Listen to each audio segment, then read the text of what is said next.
Hi. Trigger warning in advance for rape and sexual assault. I'm not going to be mincing my words here because I feel like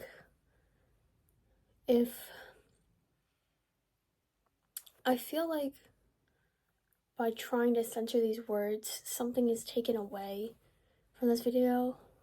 I look like a bit of a mess right now, and I apologize for that. But I'm not going to put any cuts. I'm not editing this video. I'm just recording this and posting it because I feel like that's what needs to be done. That's what needs to be said.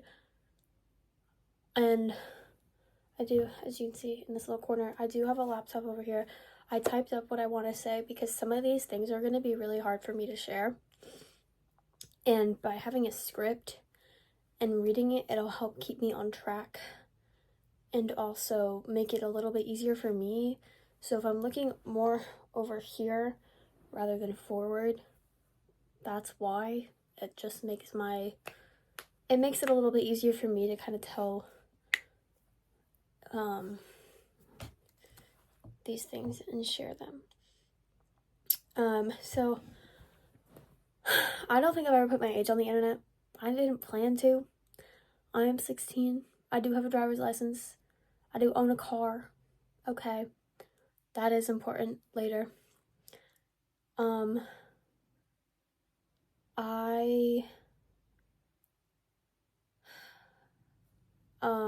not going to be mentioning any names or ages, except I think there might be one or two guesstimates or approximations, but no actual ages. No personal information will be revealed in this video for privacy reasons. Just because they're a bad person doesn't mean I'm going to dox them, unfortunately, because I'm pretty sure that's a crime. I don't know. Maybe it is. Maybe it isn't.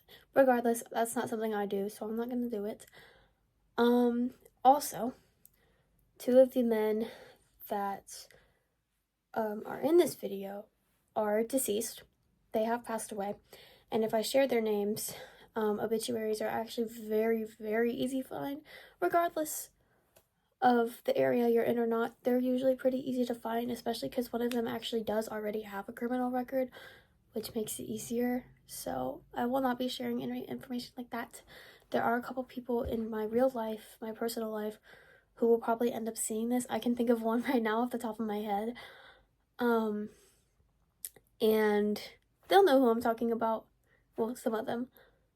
But, okay. I am a victim of sexual assault. I don't like the word victim. I don't think it fits me personally. I don't like using that word for myself. I know a lot of people find comfort or identify with that word, but for me, I just don't feel like it fits. But my vocabulary is not big enough or smart enough to find a better word or a word that I think fits me a little better. And also, I kind of wrote this in a haste because it was hard to write and I just wanted to get it out. I was 10 the first time anything happened to me, just 10 years old. I was not anywhere close to starting puberty.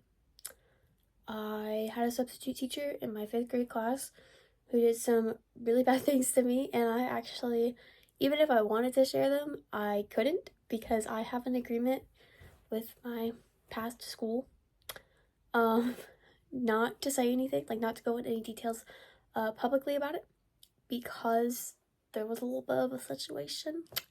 And ew, why might I do that? I'm so sorry. I get distracted really easily. But there was an agreement with the school and some of the people in charge that I couldn't say anything because of the action that we took. He was removed from the property. He can't come back to the school or be near the school. He's removed, and he still is, so I'll hold up my end of the agreement. But the fact that he had to be removed in the first place, I feel, says enough about the situation, After that day, I really didn't like my body. It actually ended up being what triggered my eating disorder. I have anorexia nervosa, which I'm actually starting to overcome a little bit. I've actually been gaining a little bit of weight, and I'm starting to get out of the cautionary zone, so the little wins.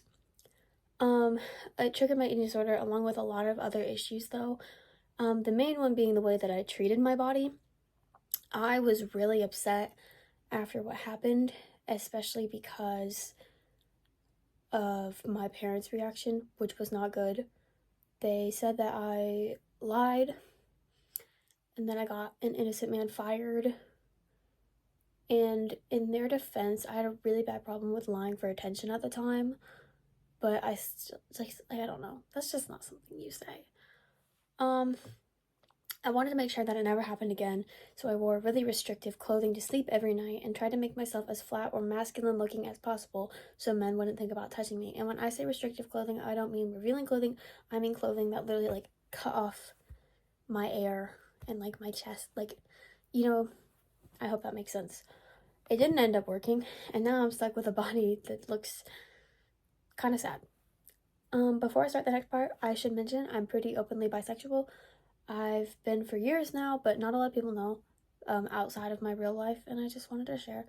I've actually dated more women than I have boys, but I like to use the term boys because no man I've ever dated is mature. So, I don't know. I don't know. Maybe if they don't assault me, I'll use the term man. Oh, I don't know. I'm pretty, I hold grudges pretty bad. I don't feel any shame in being bisexual though. No one in my life has ever had an issue with it, even my Christian friends and family, which is why I'm comfortable sharing. Love is love, guys. I got a girlfriend, my first one, when I was about 11. We were together for like 3 months, which honestly is pretty average for a middle school relationship. There were several times though where she would put her hands on me, and one instance when we were in a gym filled with people. We were at the top of the bleachers, and she tried to literally finger me in front of everybody. Like, there were so many people around, and she kept putting her hand between my thighs and just doing some like really gross stuff. All that I really remember was feeling gross.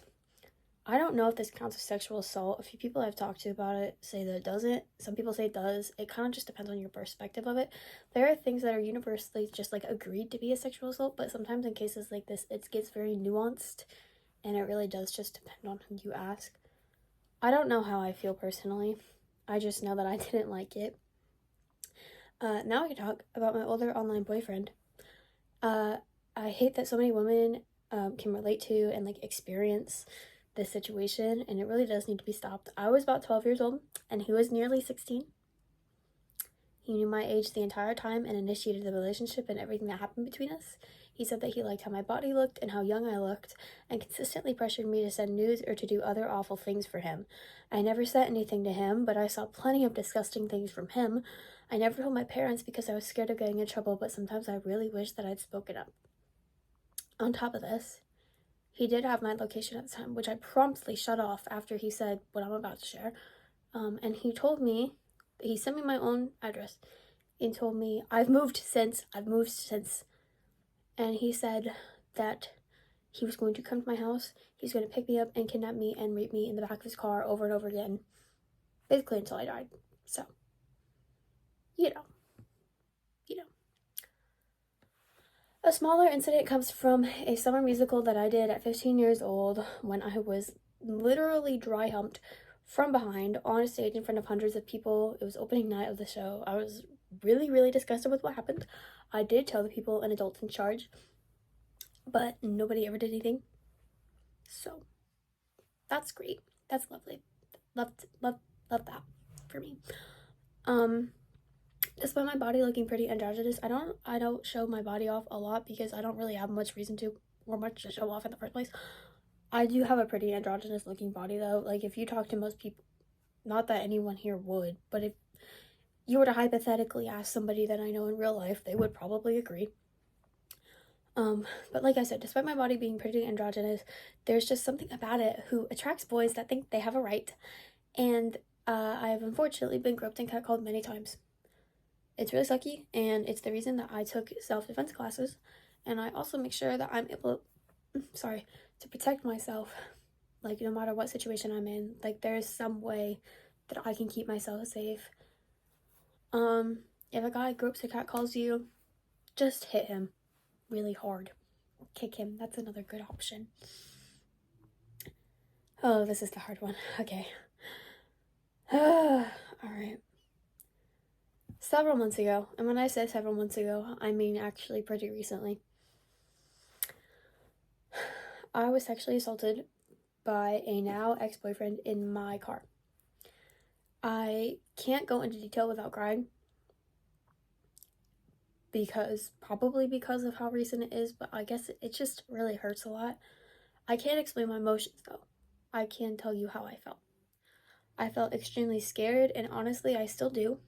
And I hate that he has that power over me, especially because throughout our relationship, he constantly reassured me that I could always take back my consent.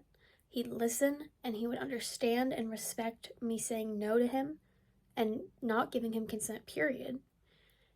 But he didn't do that. He still sexually assaulted me in my car, in an area where he knew there was no people around. Because we were in a secluded neighborhood, there was no people outside. It was literally just the two of us.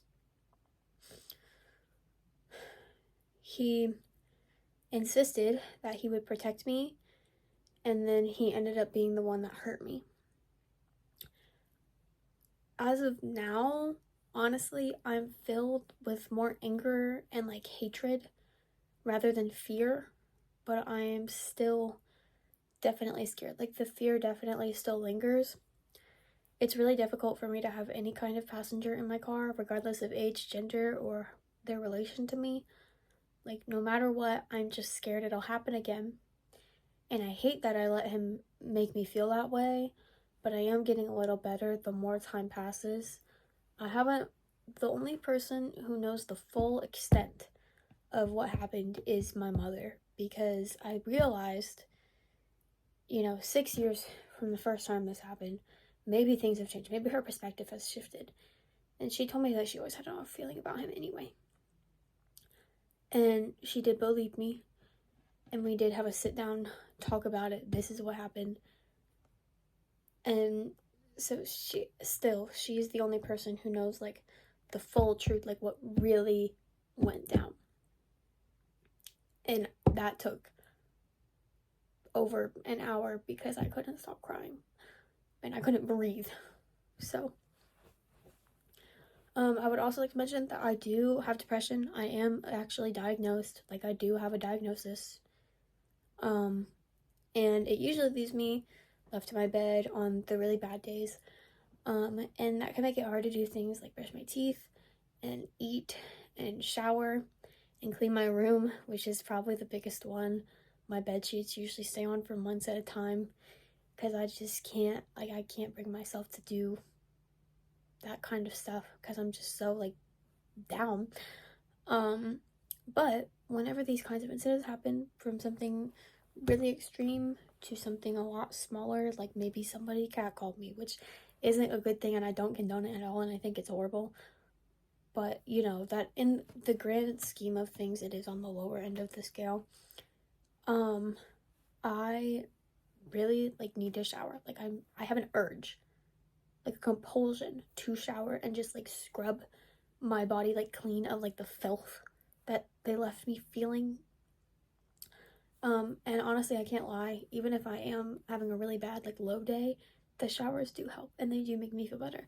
And I don't know if that's a good thing or not. I've heard mixed things from different like therapists and doctors, not personally, but like online, and they all say different things. This is one I really don't talk about a lot. This is one that I think a good maybe 2 or 3 people max know.